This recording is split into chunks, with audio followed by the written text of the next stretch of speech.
Hi, everyone. As some of you may know, but others will not, it's been a long while since I put up any new content on this YouTube channel. I've been suffering from impaired health, severely impaired health. Jordan Peterson just checked himself into rehab. What? Yeah. Whoa, for what? He's had to spend 4 weeks in the ICU in terrible shape, but with the help of some extremely competent and courageous doctors, he survived. I think he was just really devastated that his wife was essentially dying right in front of his eyes. And so he probably couldn't handle it, so he got on some medication. He is a clinical psychologist, a lecturer, an author, and perhaps most importantly, a man who truly changed my life for the better, Dr. Jordan Peterson. What happened? Well, an accident is when 3 or 4 or 5 unlikely things happen at the same time. And I would say that's what happened. In February of 2020, the man slowly awoke from a deep sleep. Not a deep sleep like he had been out all night, but a deep sleep like he had been in a coma. Actually, a medically induced coma that lasted for over a week. The 57-year-old man had been completely unconscious for 9 days. And if he was arousing from a nightmare, the reality he awoke to was much worse. As his eyes opened, the man noticed he couldn't move. Not because his body wasn't working, but because his body was strapped down to a patient bed with 6 large leather straps in an ICU room that didn't quite look familiar.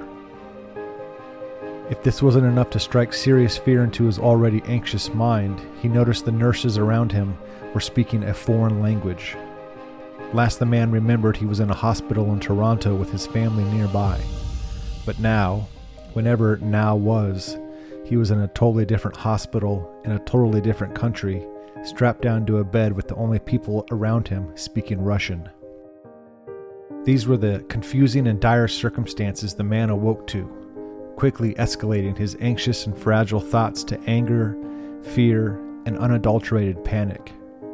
Confusion, dreadful apprehension, and hopelessness had been his unwanted companions. And yet, despite his best efforts, they were only gaining in size and scope. As he began wrestling with thoughts of self-harm, the man could only describe this descent into madness as a trip to hell. This was not the life of someone who had 1.4 million Twitter followers, 1.3 million Instagram followers, 860,000 Facebook followers, 207,000 Reddit followers, and who the New York Times would proclaim as being the most influential public intellectual in the Western world right now, especially for someone who had dedicated his life and career to better understand the human mind and to practically help with others with psychological disorders. But it was painfully obvious now. Jordan B. Peterson, the famed Canadian professor of psychology, clinical psychologist, and YouTube personality, couldn't keep his own mind from fracturing. Like the most broken and miserable of people, he too was at a total loss.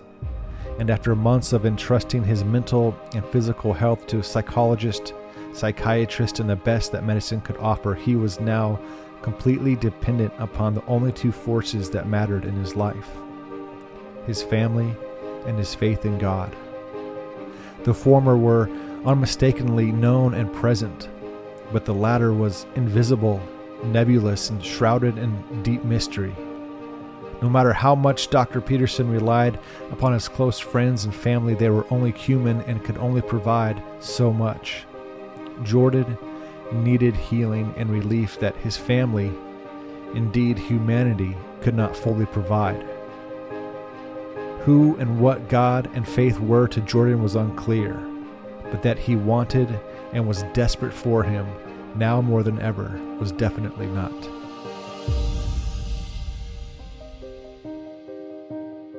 Jordan Barrett Peterson was born July 12, 1962, in Edmonton, Alberta, Canada, and grew up in the nearby small town of Fairview. His mother, Beverly, was a librarian at the campus of Grand Prairie Regional College. His father, Walter, was a school teacher.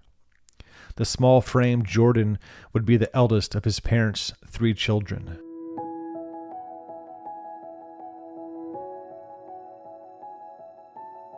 With nothing to do in the small town, everyone knew each other quite well. Jordan became friends with a girl across the street named Tammy Roberts. She was only 8 years old, but it seemed they had a crush on each other. The 11-year-old Jordan would tell his father that he was going to marry her one day. But first, he had to finish high school, in which he started in 1975. When he graduated from Fairview High School 4 years later, Jordan entered the college that employed his mother to study political science and English literature, in hopes to one day become a corporate lawyer. But during this time, he read George Orwell's The Road to Wigan Pier, a book that wrestled with the bleak life of those working in the industrial age of North England and the place that socialism could have in alleviating their miserable circumstances. Orwell's book impacted Jordan greatly. He would later transfer to the University of Alberta and graduate in 1982 with a BA in political science. Just after this, Jordan visited Europe for a year where he took a studious approach in understanding the psychological origins of recent European totalitarianism. This led him to not only become a student of history, but of psychology as well, where he delved into the writings of Jung, Nietzsche, and Dostoevsky.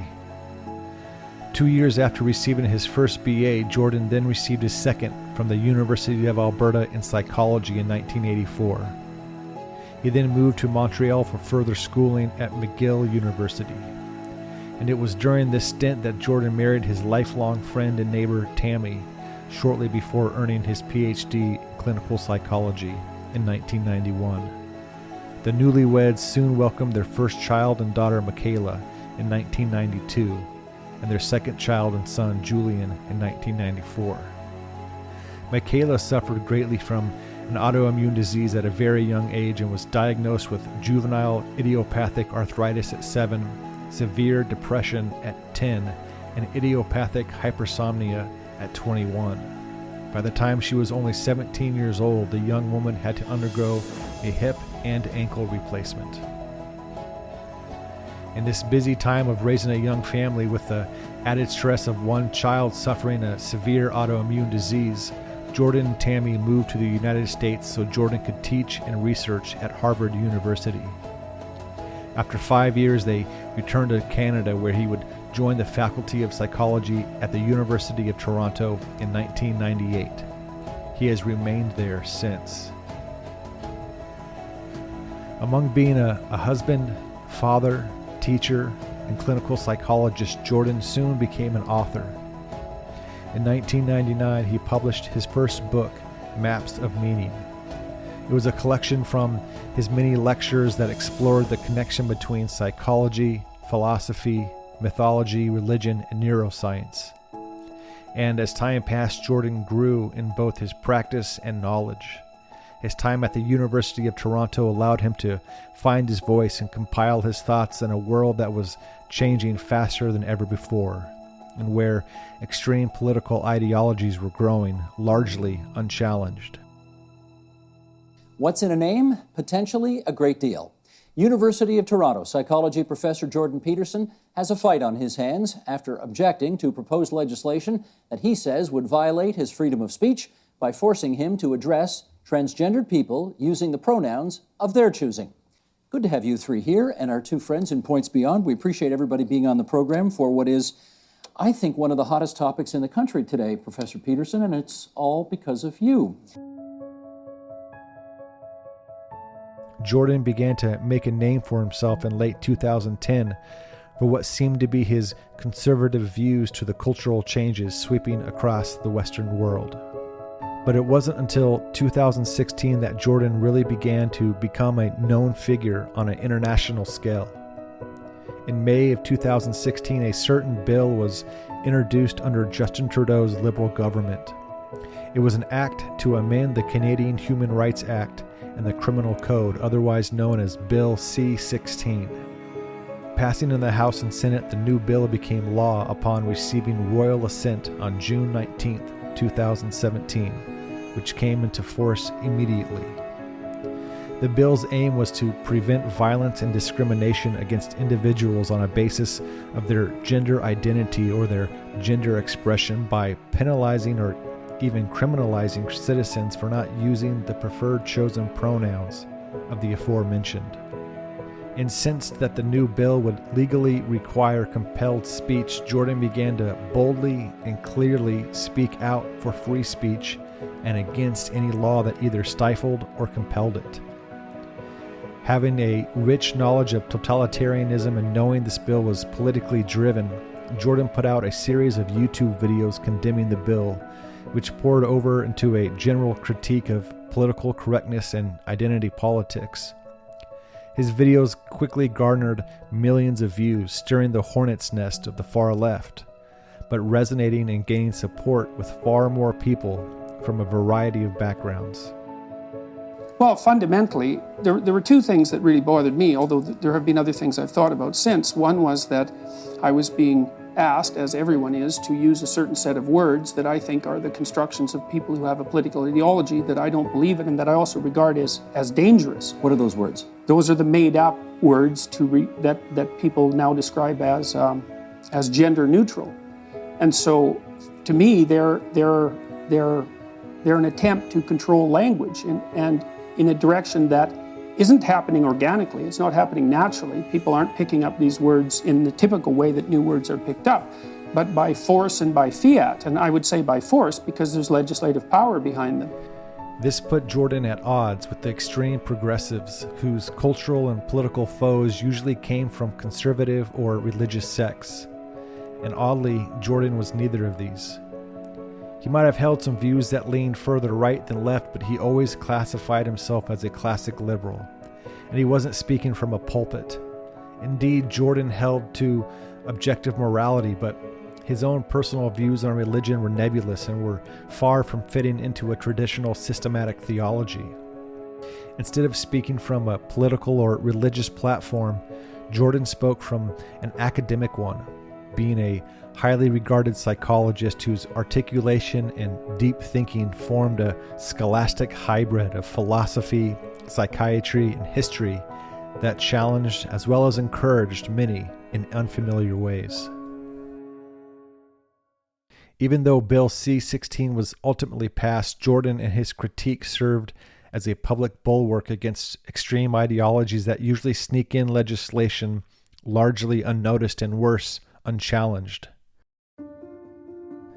But Jordan was not a one-trick pony. He seemed to take on any invitation to speak and could give lectures on a variety of topics ranging from religion, mythology, and history to philosophy, totalitarianism, and neuroscience. He also encouraged a healthy masculinity, and by doing so he found himself at odds with the current feminist doctrine of toxic masculinity. His prior stance on rejecting compelled speech for the transgendered created another group of political enemies. Jordan was also one of the few public figures taking on the front of the identity politic of white privilege. But Jordan's courage to speak out against mainstream social issues was not done without a cost. A staff member at Penguin Random House Canada, by whom he was published, summarily accused Jordan of being an icon of hate speech and transphobia, as well as an icon of white supremacy. By all of his political adversaries, Jordan was generally dismissed as an angry white man. But despite the many political, philosophical, and controversial overtones of Jordan's content, much of his advice was very practical, down-to-earth, and irrefutably good. In a word, Jordan challenged everyone, both his private clients and those millions publicly listening to his lectures, to become better people by accepting more responsibility. Stand up straight, make your bed, beautify at least one room in your house, discipline your children, tell the truth, work hard and be grateful in times of suffering were just some of his overall messages that attracted many and various types of people.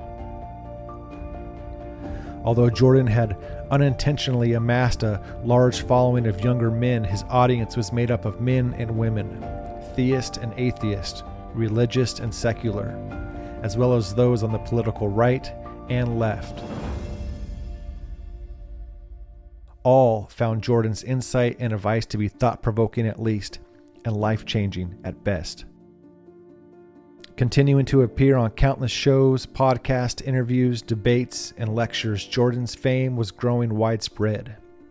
In 2018, he took a break from his teaching and clinical duties to work on his second book, 12 Rules for Life, an Antidote to Chaos. The groundwork had been laid for the self-help book to quickly become a bestseller in several countries, and it was. Being promoted with a world tour, Jordan would eventually sell more than 5 million copies. He had been in the public eye for years, but now his popularity was soaring, and his ideas, both the simple and the complex, the practical and the philosophical, were not only being welcomed, but tried and being found true by many. After the book tour, it seemed that Jordan was at the pinnacle of his success. But little did he know that by the very beginning of 2019, the next year of his life and the lives of his loved ones would start to unravel. But unknown by Jordan, things may have started to go wrong as early as 2016. He stopped taking an anti-anxiety agent that he had been on for 20 years because of a recent change in his diet that he thought had rendered them of little to no use. But soon after, in 2017, Jordan became very anxious and could not warm his body. He always felt physically cold no matter how many layers he covered himself with. His blood pressure also became dangerously low, causing him to nearly black out whenever he arose from a sitting position. And on top of all of this, Jordan suffered from complete insomnia. And sleep is the one thing that anxious and depressed people need and crave, as it's the only time to allow their mind to rest. With all these ailments, Jordan's family physician soon prescribed a benzodiazepine, which greatly helped with the insomnia and lessened the other symptoms as well. Under the assumption that benzodiazepines were relatively harmless, Jordan continued to take them for the next 3 years.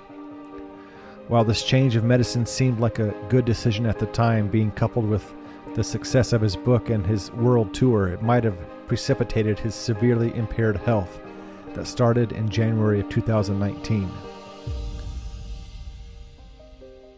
The year started in Zurich, Switzerland, where Jordan's daughter Michaela underwent surgery to replace much of her ankle that was originally replaced over a decade earlier. And while it wasn't a life-risking surgery, Jordan noticed an abnormal fear within himself begin to rise. No sooner had Jordan seemed to emotionally recover from his daughter's stint in the infirmary, only 2 months later, in early March, his wife Tammy prepared to undergo surgery to remove her kidney cancer. Although the cancer was fairly common and completely treatable, there was always a risk. This only heightened Jordan's troubled and anxious thoughts, and the surgery thankfully went as planned. But 6 weeks later, Tammy's diagnosis changed for the worse. She was actually being afflicted by a rare malignancy which had a 1-year fatality rate of near 100%. With this news, Jordan was now dying inside. His mind and his body was racked with fear. As their 30th wedding anniversary approached, Jordan could not fathom living without his lifelong friend and wife. 2 weeks later, Tammy underwent another surgery to remove the rest of her kidney and the nearby lymphatic system. The procedure seemed to stop the cancer from growing, but introduced another fatal predicament of her now impaired lymphatic system leaking fluid, up to a gallon in a single day. Tammy and Jordan immediately traveled to Philadelphia to begin more testing and treatment options. When only being there 4 days, the draining completely and somewhat miraculously stopped.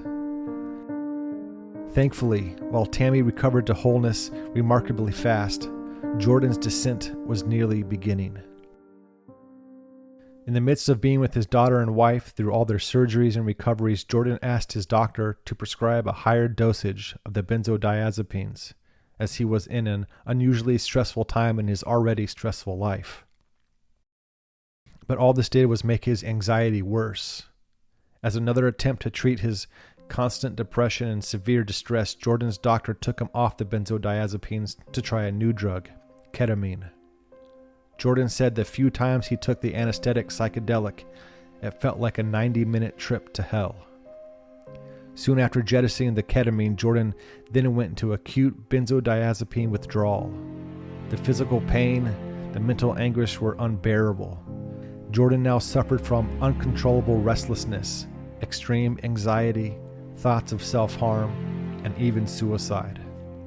After learning about the dangers of sudden benzodiazepine withdrawal, a close friend and physician started Jordan on the benzodiazepines once again in hopes of a controlled and slow withdrawal. While this helped with the more immediate symptoms, he was far from healthy, and after about 3 months it was clear that Jordan was not improving nor really cutting back on the benzodiazepines. He then traveled to an American clinic that specialized in benzodiazepine withdrawal, which after 3.5 months there, with ultimately nothing to show for, Jordan and his family began to look elsewhere. So by December of 2019, after nearly a year of mental trauma and physical decline, Jordan left the States and checked himself into a local hospital in Toronto. He was there for about a month, in which, once again, the help he received was very limited. Besides finding no real answers in Toronto, Jordan contracted double pneumonia. By this time, he was delirious. And then it went dark. I've been suffering from impaired health, severely impaired health, as a consequence of benzodiazepine use for anxiety, or more accurately, from a combination of using that medication and then ceasing its use once I realized it was dangerous.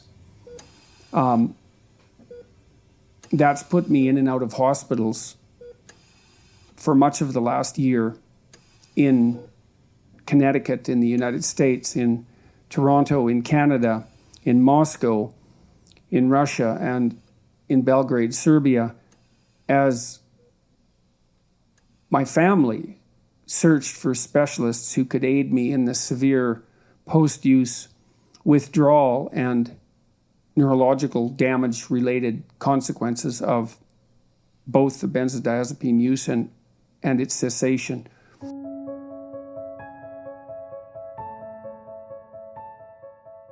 The next thing Jordan remembered was waking up in Moscow. Out of desperation, his family had moved him there from the Toronto hospital. The facility in Moscow had placed Jordan in a medically induced coma to undergo the worst of the withdrawal symptoms. On January 14th, he was taken off of anesthetic and intubation, and a week later moved to an ICU for neurological rehabilitation.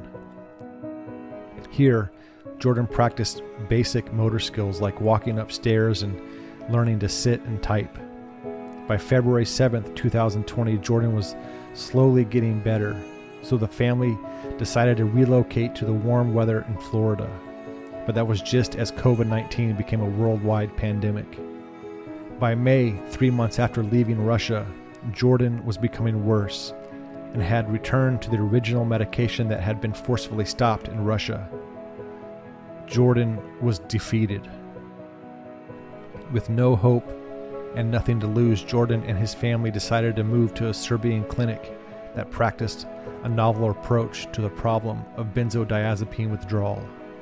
Finally, 5 months later, after nearly 2 years of battling severe depression, anxiety, and benzodiazepine withdrawal, Jordan emerged from his ordeal, not fully recovered, on October 19th, 2020, to inform his YouTube audience of all that had befell him and his family.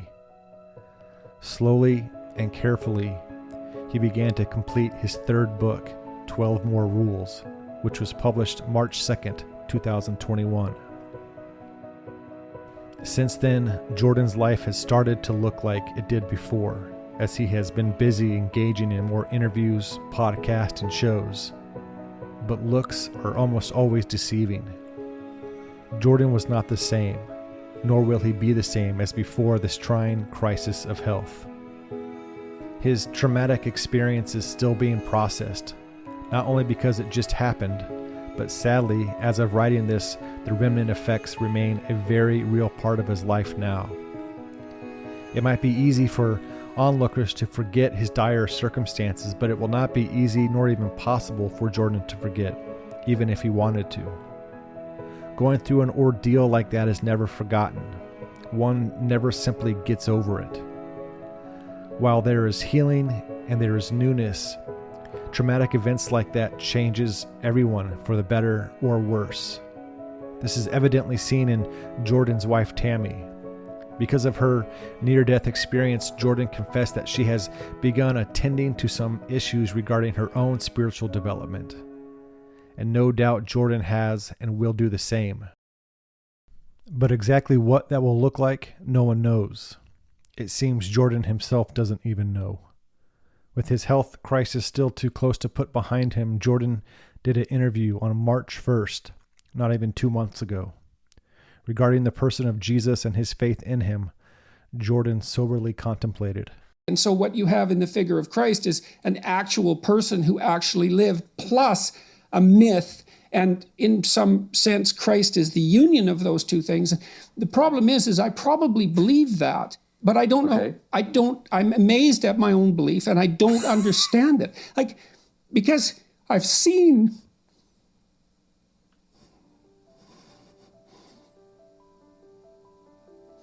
sometimes the objective world and the narrative world touch. That's Jungian synchronicity. And I've seen that many times in my own life. And so in some sense, I believe it's undeniable. We have a narrative sense of the world. For me, that's been the world of morality. That's the world that tells us how to act. It's real. We treat it like it's real. It's not the objective world. But the narrative and the objective world touch. And the ultimate example of that in principle is supposed to be Christ. But I don't know and that seems to me oddly plausible. Yeah. But I still don't know what to make of it. Partly because it's too terrifying a reality to fully believe. I don't even know what would happen to you if you fully believed it. Jordan expressly stated what saved him throughout this ordeal. The love I have for my family, the love they have for me, the encouragement that they delivered along with my friends, and the fact that I still had meaningful work I could struggle through during the abyss. But it should leave us asking this one question. What is the love of family and friends and the drive to produce meaningful work without the one who is love and gives meaning to all things? Anyways, I'm not going to make this a long video. I wanted to tell you that I'm back in Toronto, that I'm in much better health, although it's still severely impaired, especially in the morning. But I can work again, and I really want to. And that to let you know that with God's grace and mercy, I'll be able to start generating original material once again and pick up where I left off. Thank you very much. And, well, thank you very much is probably sufficient. Bye-bye. So this episode is different from our previous ones in that we usually present people who have already passed on and people who are believers, those who have placed their faith in Jesus as being the Christ. And Jordan Peterson is neither of these. He is very much alive and well, even though he's still recovering to wellness. And while it seems that he is drawing nearer to placing a real saving faith in Jesus, to my knowledge, he hasn't ever outwardly proclaimed that. So for all intents and purposes, I'm not going to speak of him as if he has. So the question remains, why do this episode? And for a number of reasons. One, because Jordan Peterson has become immensely popular, so much so that, I am somewhat just perplexed by it. And I want to try and answer what so many people from various backgrounds find in Jordan, what they find attractive about him. Secondly, many Christians follow him, and I want to try to answer that as well. And lastly, I'm doing this episode because whether or not you are in a church or outside of the church, I believe that we can all learn from his teachings, but also his character as well. So there's a couple caveats that I want to explain before we get started. First thing is that Jordan Peterson definitely has a very loyal following, and I'm not one of those. Not that there's anything wrong with that, but I'm just letting you know where I am. I'm not speaking as his number one fanboy. In case you might have thought that I was, I'm not. Also, from all of the true things that Jordan communicates, there's bound to be some untrue things. Like Proverbs 10:19 says that in the multitude of words, sin is not lacking. People who run their mouth all the time and talk a lot, they're bound to say things that are not true or stupid things or whatever. So while in this episode, I'm going to talk about the truth that Jordan speaks, obviously not everything he ever spoke or wrote is true, and he's just like every other human being in that regard. And furthermore, I am somewhat jaded as to some schools of thought regarding certain aspects of psychology, namely Freudian's psychosexual writings and things of that nature. To put it simply, I am far more aware of the negative parts or errors of psychology than the positive ones. Because psychology is the scientific study of the human mind and its functions, especially those affecting behavior.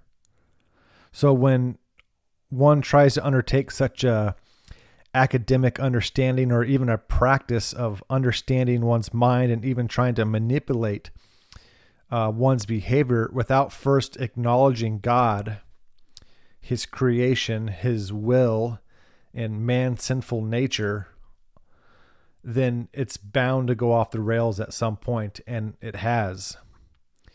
And so all of that is to say, I do believe there is a fair amount of psychobabble that can accompany some of Jordan's teachings and writings, and I'm weary of that.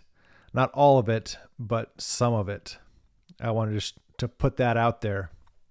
So when we ingest Peterson's words, just like any other person that we listen to or whose content we put into our minds, all that means is that we have to do the work of critical thinking.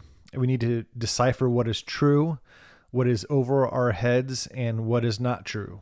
And for me personally, it's in regards to biblical theology that I can objectively critique Jordan's thoughts or his use of scripture, because that's kind of my trained area of expertise, if you can call it that. Lastly, before we get started, Jordan Peterson means many things to many people, and I'm just giving you my very simple thoughts. So the first question we want to ask is this: why are so many people, and right now when I say so many people, I'm saying non-Christians, why are so many people attracted to Jordan Peterson? As stated earlier, Jordan has a very eclectic following. He does have a large following of younger men, but with that, he has fans and admirers from all over the political, religious, and cultural spectrum. And I want to see why is that? And obviously, there's probably many reasons, but I'm giving you my very concise and limited opinion. There is such a thing as common sense, right? It's common, meaning that it's common to all people, to all strata. It's like inalienable rights. It crosses all classes, races, and cultures. So he speaks common sense, and this is inalienable sense or common sense. It's objective truth. And Jordan, despite his very long run-on sentences that at times are full of esoteric words and terms, he speaks objective truth. He speaks of things which are objectively true. His number one truth from all the aspects and fields that he speaks about, his foremost point is to be responsible. And responsible means to have an obligation to do something, or having control or care for someone as part of one's job or role. And here are some other truths that fall under the calling to be a more responsible person. These are the truths that Jordan speaks. He says, these are chapters from his book. Make friends with people who want the best for you. Discipline your children. Tell the truth, or at least don't lie. Be precise in your speech. Listen to people as if they know more than you. Be grateful in your suffering. Don't become resentful. Work as hard as you can. Don't do what you hate. Now, these are some of Jordan's titles, word for word, straight from his books. And not only are these sayings objectively true, a number of which can be taken straight from the Judeo-Christian ethic or the Bible, but these are also good. In fact, they are good because they're truths taken from the Bible. Jordan could speak truth by saying, place your tongue on a frying cast iron pan and it will hurt. That's objectively true, but no one's going to do it because it's detrimental to one's health. But people are not only listening to Jordan's teachings, but they're practicing them, and they're bearing the good fruit of them because not only are they true, but they are good. And from the titles themselves, they are not complicated truths. They are simple. They are inherently known. They are common sense, good truths. When Jordan was asked about what people say to him when they meet him, he said there's two responses. The first one is that their lives have been changed, their relationships have been restored, addictions have been broken, abuse has stopped, jobs have been held. There has been positive change happening in people's lives. That's the number one thing that people say to him when they meet him. He said that the second response by people that meet him after lectures, or people he just meets walking down the street, the second response is that what he's teaching and writing, they already know and they have known, but they simply lack the words or the sentiments to express them. And this is because, again, Jordan is teaching common sense or objective truth in a way that he can only do. He uses psychological, mythical, and neurological terms, which is exclusive to Jordan by his education and his own unique personality. But when a majority of all he teaches is boiled down, it's really a simple and common truth. And so that is why I think he has got so many different people from various backgrounds who are attracted to him, because what he is saying is common sense or objective truth.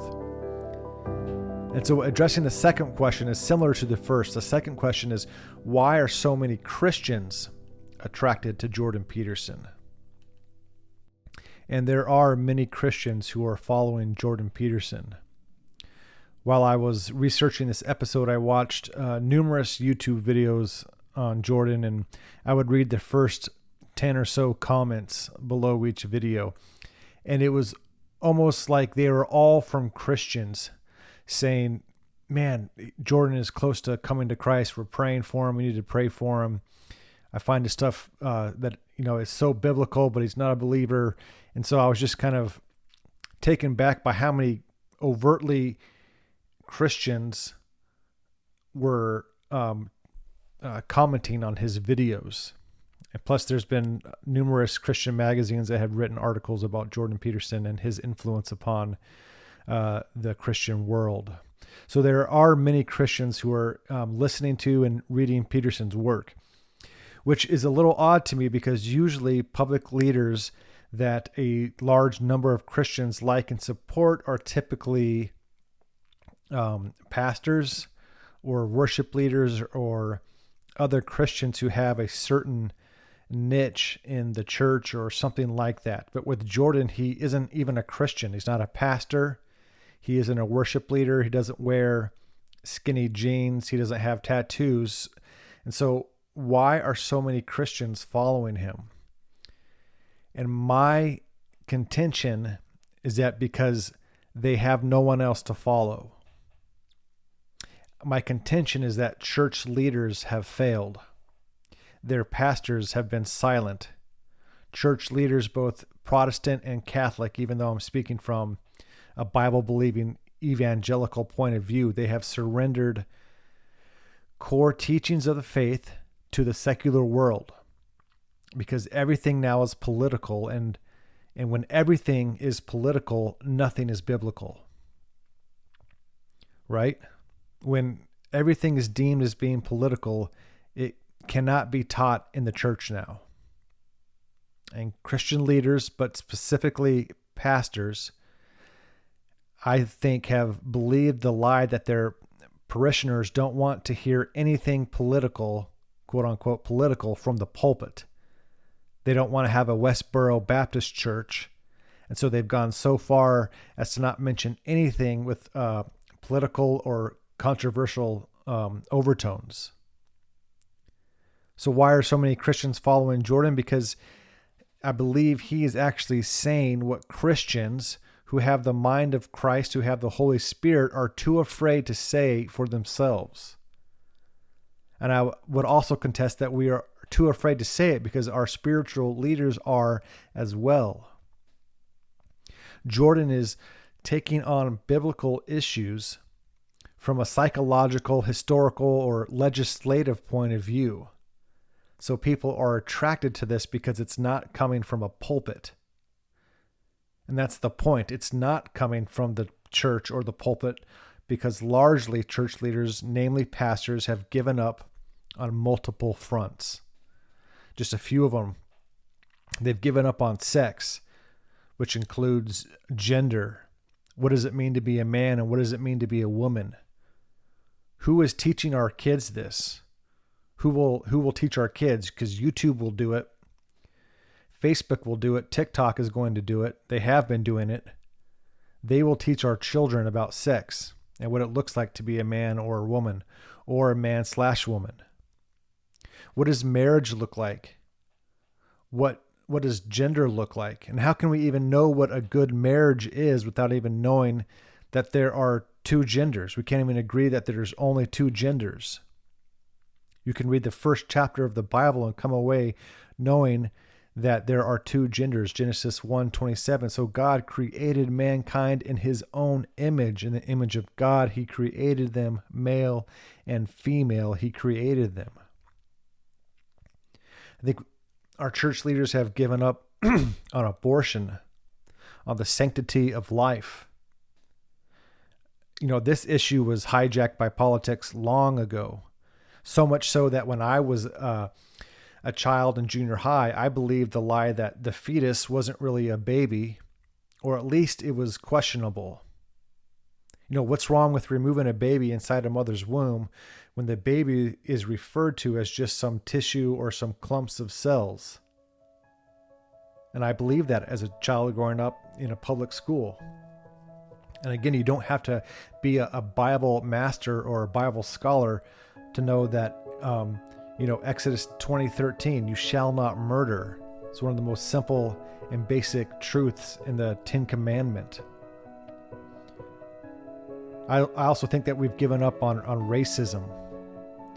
And I know that some pastors, or even a lot of pastors, have spoken out on this, especially considering the last year of American unrest.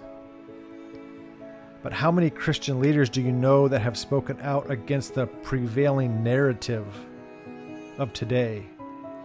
I can think of one, maybe two.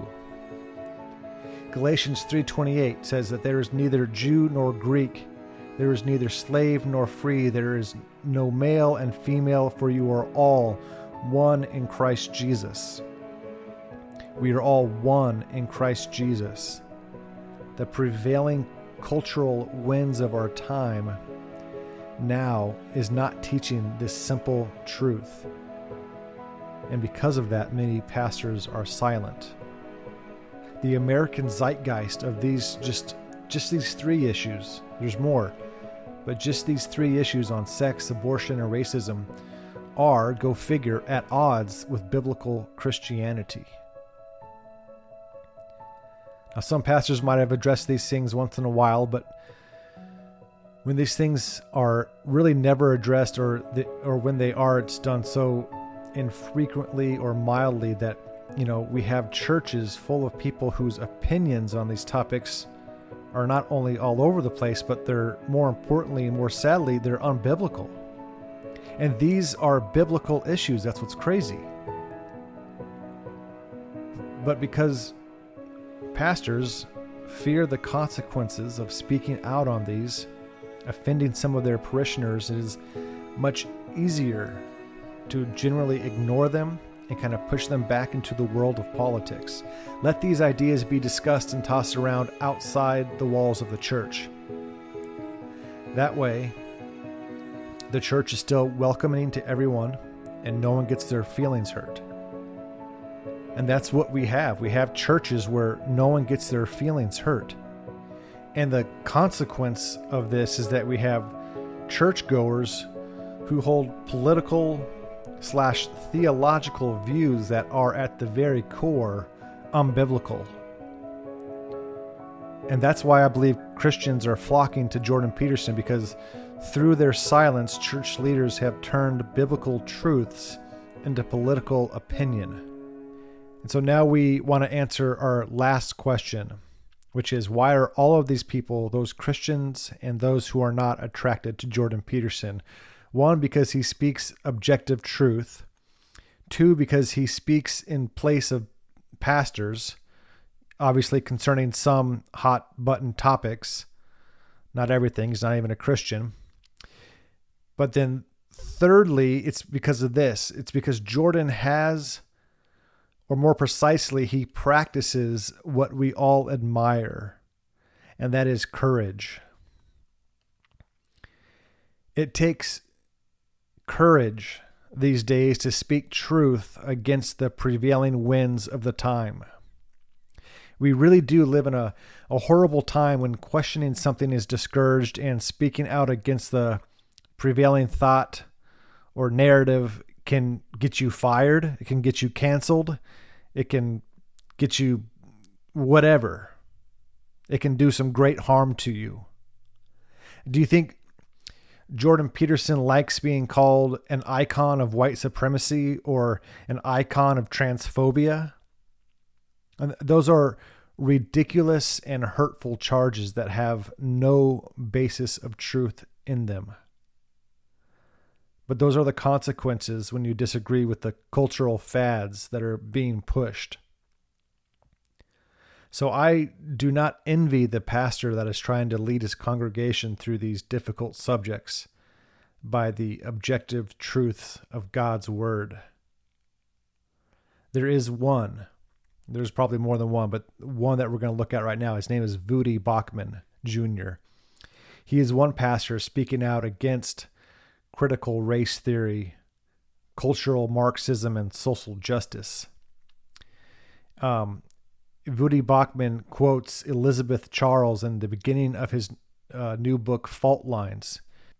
The title is called The Social Justice Movement and Evangelicalism's Looming Catastrophe.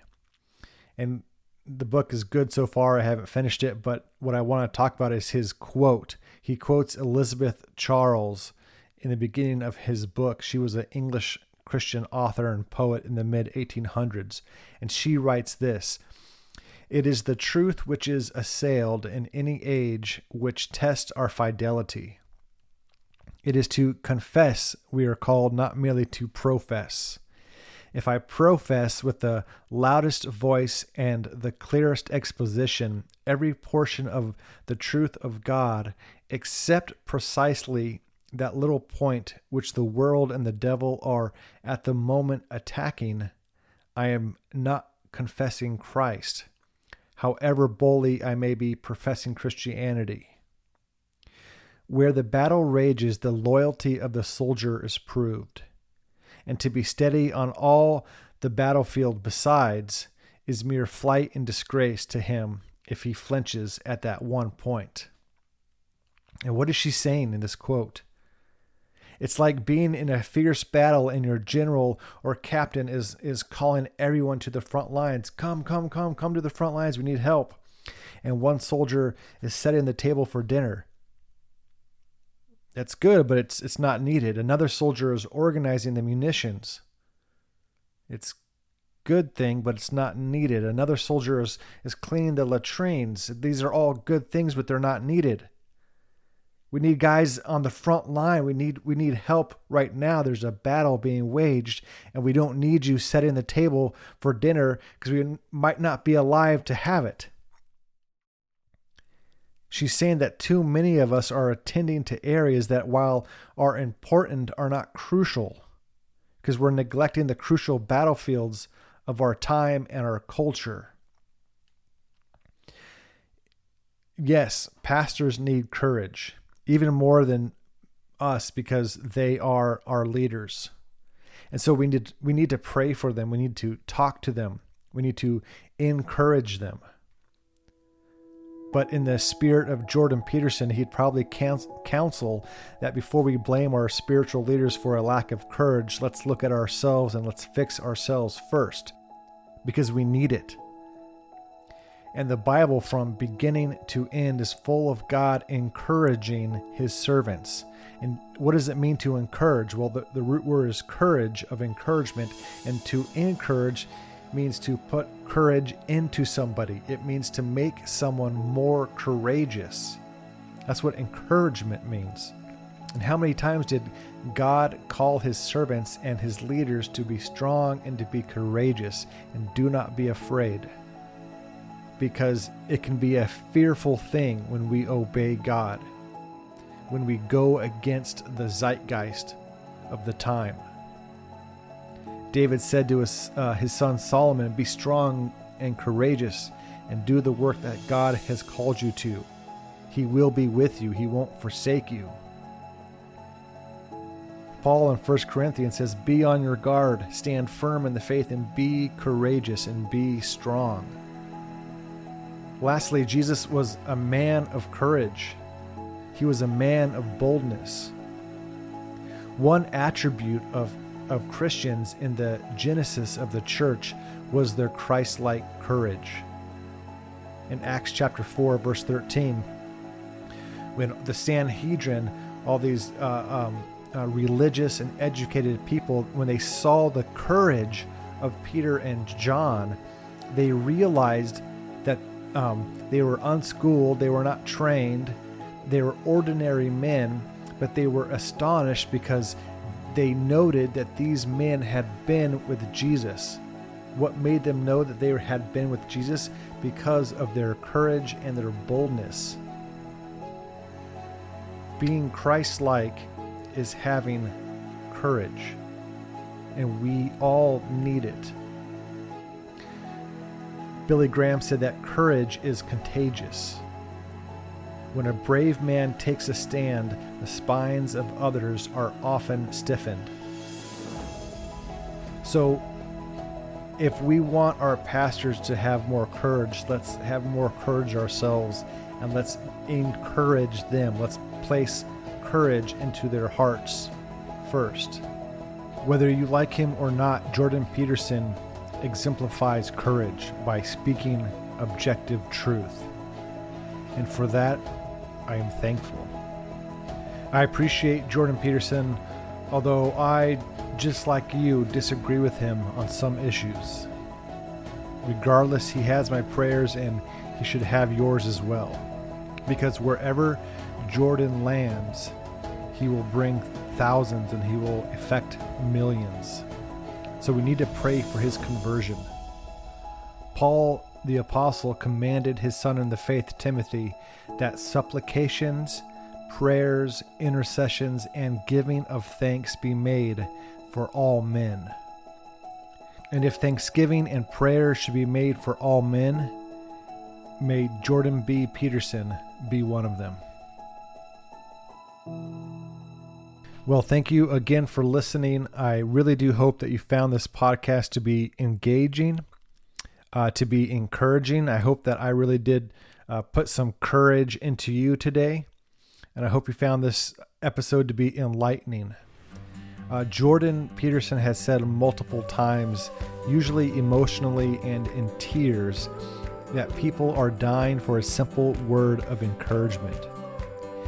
And I have been blessed by some of you who have given me a text message or a note saying how an episode has encouraged them or strengthened them. And I really do cherish that feedback.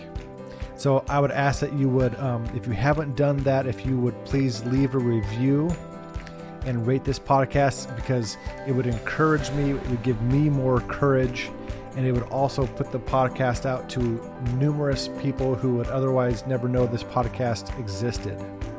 You can share this with them. You can tell it about them. You can go to our website at salvationandstuff.com, and that would be a real blessing to me. Thanks again for your time. I appreciate you all, and I'll see you soon. Bye.